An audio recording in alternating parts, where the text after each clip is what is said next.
Mary, Mary, Mary, what are we going to do with you? This is quite the back and forth we're having. And I have to say, when I initially made a video response to you, I did so quite innocently.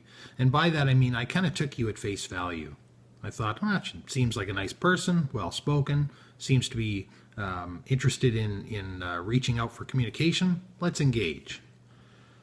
Since that time, however, what I've found in conversing with you in the comment section and watching your exchanges with others has ranged from obtuse to downright dishonest. And I have to say I'm disappointed. I'm disappointed in you, Mary, and I'm disappointed in myself for having not researched you further before I made the response video. I hadn't been to your website. I since have. And let me just say, for the record, you talk a lot of evidence, but you make an awful lot of outlandish claims without any evidence. And that's pretty irresponsible, Mary. You're asking people to make a lot of drastic life changes with that as a basis. And, Harold Camping ruined a lot of people's lives. And you may say, well, I'm no Harold Camping. From this side of the fence, you're doing the same thing. Very irresponsible. And might I remind you, some of the little prophecies you've made, time has already passed for those, and they haven't happened. At some point, you're going to have to take responsibility for your failed predictions. In any case, back to the discussion at hand. So, to the obtuse, you seem to be getting hung up a lot on terms and definitions, but I think what you need to understand here is the state of mind is the primacy here, right? So, if someone tells you, no, this is what we think and this is what we believe, at some point you've got to yield to that. And then you can figure out the definition and the term later. Now, I'm not sure what your motivation is. Initially, I thought it was just to engage and talk. A lot of atheist content producers, we like to engage sometimes with believers if we have the opportunity to have meaningful discussion. Unfortunately, that doesn't happen very often for the same reasons that we're going through here. And again, when someone defines themselves to you, you need to have the intellectual integrity and the intellectual respect for the other person to let them define their own position. I recognize that there are several different definitions of the term atheist, but at some point you've got to yield to what someone tells you is their state of mind. You've said, I think before, what you're describing is agnostic. Well, if we're going to be accurate, I'm an agnostic atheist. What you're describing in your video is actually a Gnostic atheist, but you don't ever say that, and when people try to correct you, you just become more and more entrenched. As if words have meaning is somehow going to change the state of a person's mind. You didn't come here looking for clarification, Mary. For shame. However, let's move to the dishonest, because I think that's got more teeth.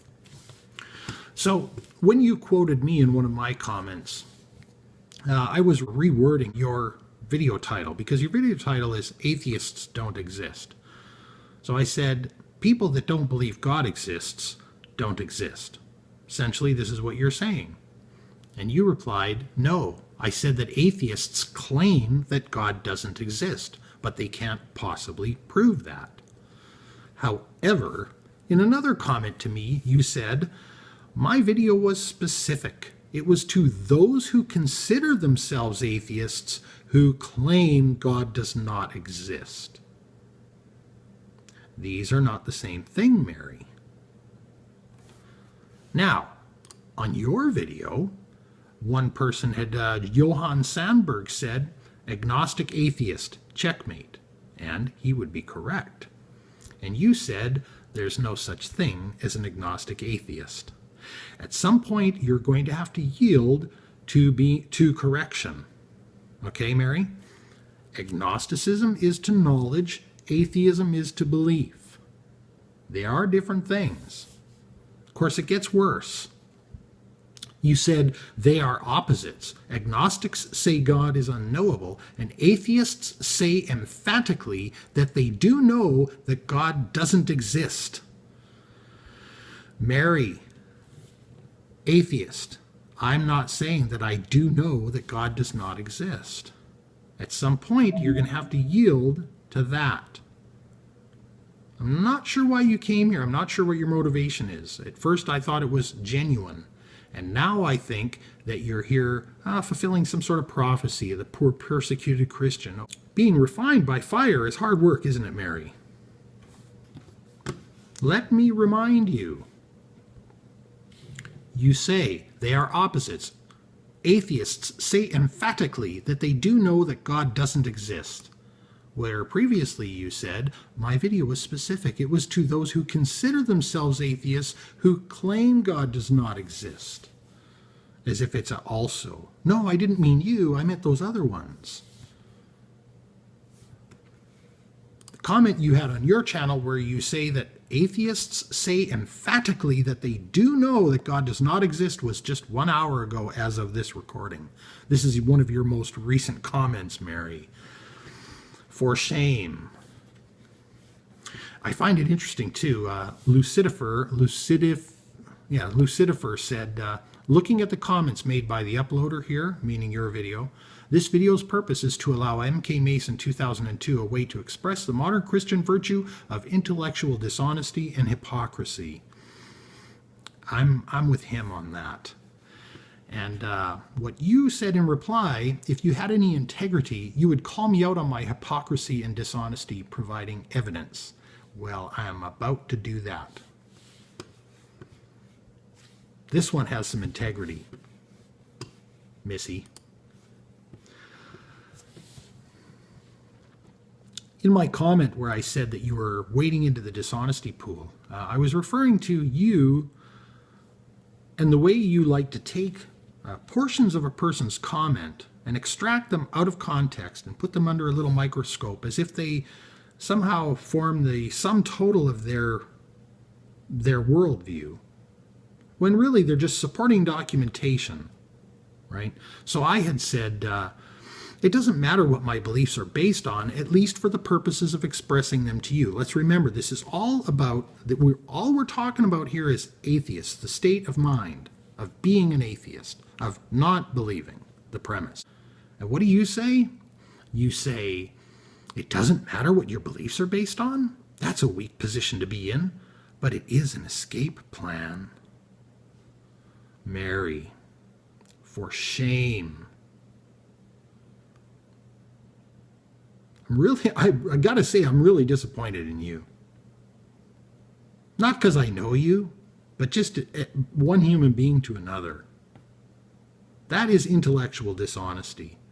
Because I think you know that that's not what I was saying. Why? Because in my very same comment, I said this. Now, as to the foundation of my beliefs, we can get into that. Provided we agree on the initial terms, or there's no point. The initial terms being that I be able to define myself and not have you tell me that it's impossible, because atheism is a completely rational viewpoint. But at the end you said, so I guess you're saying it doesn't matter what my beliefs are based on is your foundation. It's based on nothing. Sad. It's dishonesty, Mary. It's disingenuous, and I think you need to own that. I think you know better. If you're suggesting that I'm that intellectually lazy, you clearly don't know me.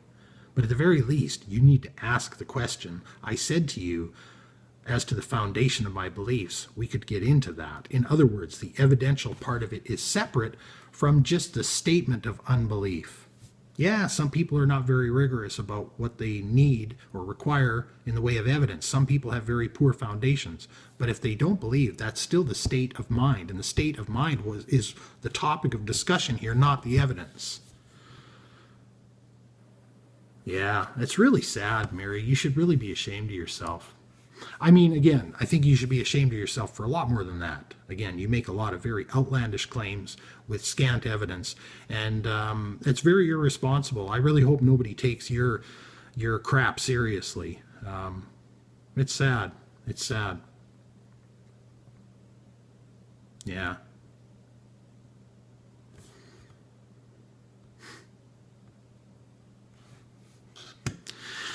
In any event, there's not much point in going on. You've been told, right? So you have a choice at this point. You can either yield to what people are telling you is the definition of their state of mind, or you can go on and blather, and you can be persecuted and fulfill your little prophecy and be refined by fire, or you can come clean and recognize that you've been schooled, and it's time to make amends. You know, I've got in my 100 or so videos, I've got a handful of videos where I go and I make corrections and I tell people, hey, I said X and I was wrong. And I think that's an important thing to do. I think it's important for your own credibility. Maybe not with us even, but just internally with yourself. So maybe a good thing to do, Mary, would be to have a quick look in the mirror and ask yourself what in the heck you're doing.